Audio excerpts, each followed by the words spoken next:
అంటే దేవుని శక్తి మీద ఆధారపడటం మొదలు పెట్టారు.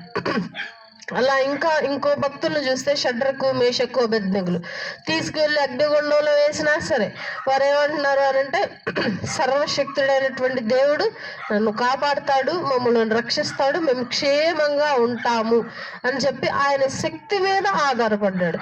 వారు ఆయన శక్తిని నమ్మారు కాబట్టి ఆయన శక్తిని అందరికీ కనపరచటం మొదలు పెట్టారు. అప్పుడే వెంటనే ముగ్గురున్న వాళ్ళు కాస్త ఎంతమందికి కనిపించారు?